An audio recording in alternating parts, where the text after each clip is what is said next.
प्रभु यीशु मसीह के पवित्र नाम में आप सबों को मेरा नमस्कार। मैं सजीव भिलाई वाला।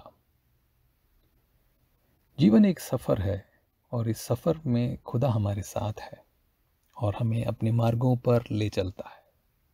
उसके मार्ग और उसके चलाने के तरीके निराले होते हैं। इसके बारे में भजनकार कहता है भजन 77 में, तेरे मार्ग समुद्र में हैं, तेरा रास्ता गहरे जल में हुआ और तेरे पाँवों के चिन्ह मालूम नहीं होते। समुद्र में कभी मार्ग नहीं दिखा था और न ही गहरे जल में रास्ता, लेकिन इतिहास गवाह है कि परमेश्वर ने अपनी प्रजा इस्राएल के लिए समुद्र में सूखे स्थान जैसा मार्ग खोला था। वो परमेश्वर आज भी जिंदा है और मेरे और आपके लिए उस जगह से मार्ग खोलेगा जिसके बारे में हम सोच भी नहीं सकते। हम अपनी बुद्धि और युक्ति के अनुसार सोचते हैं कि हमारी समस्या का समाधान ऐसा होगा और वैसा होगा, लेकिन कई बार परमेश्वर के काम इस प्रकार के होते हैं जो हमारी बुद्धि और युक्ति के परे हो। वो गहरे जल में मार्ग खोलता है, असंभव को संभव करता है। कई बार हम समस्याओं से ऐसे घिर जाते हैं जैसे मूसा के नेतृत्व में इजरायली लोग मस्र से निकलकर लाल समुद्र के सामने जब वो आते हैं तो उनके सामने समुद्र था, अगल बगल में ऊंचे चट्टान और पीछे फिरौन की सेना।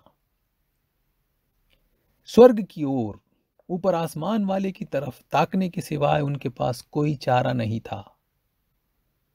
लोग कुड़कुड़ाते हैं और मूसा को दोष देते हैं, पर मूसा परमेश्वर की ओर ताकता है। परमेश्वर मूसा से कहता है, तू अपनी लाठी उठा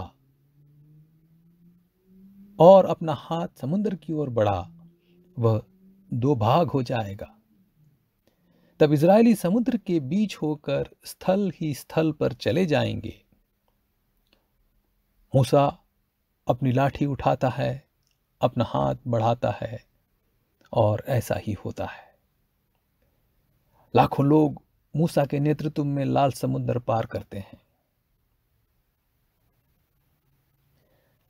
अगर आप समस्याओं से घिरे हुए हैं और मानसिक तौर पर आपको सूझता नहीं कि क्या करें क्योंकि सभी रास्ते बंद हैं, खुदा की ओर देखें, वो आपके लिए रास्ता खोलेगा और वो समाधान देगा जिसके बारे में आपने नहीं सोचा होगा। कई बार इजरायलियों के समान हम भी कुड़कुड़ाते हैं और पूछते हैं। निर्गमन की किताब अध्याय 14 आयत 11, वे मूसा से कहने लगे, क्या मिस्र में कब्रें न थी कि तू हमको वहां से मरने के लिए जंगल में ले आया? तूने हमसे ये क्या किया कि हमको मिस्र से निकाल लाया? परमेश्वर के मार्गों पर जब हम चलते हैं तो हमें भी ऐसा लगता है जैसे हम सर्वनाश की ओर बढ़ रहे हैं और परमेश्वर हमें ऐसी जगह ले आया है जहां से कोई छुटकारा नहीं है। विषम परिस्थितियों में हमें लगता है कि सब कुछ खत्म हो गया है, कोई रास्ता नहीं है। विश्वास रखें, सब कुछ खत्म नहीं हुआ है।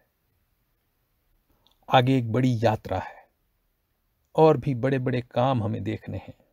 वो परमेश्वर हमें सियोन देश पहुंचाएगा, अपने वायदों को पूरा करेगा।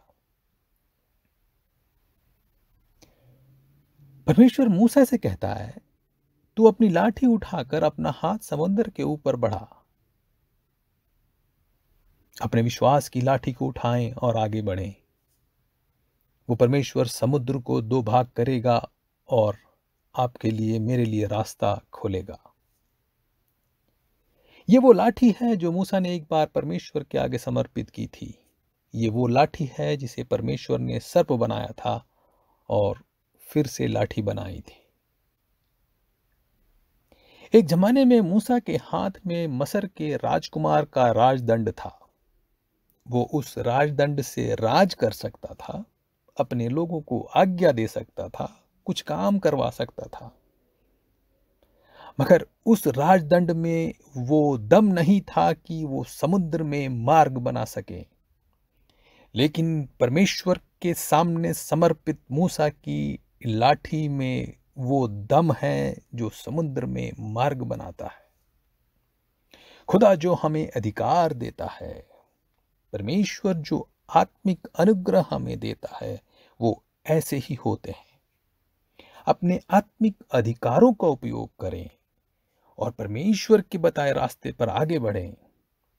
हमारी समस्याओं के समाधान आएंगे, हमारे लिए मार्ग खुलेंगे और गहरे जल में खुलेंगे। प्रभु हम सबको आशीष दे। आमीन।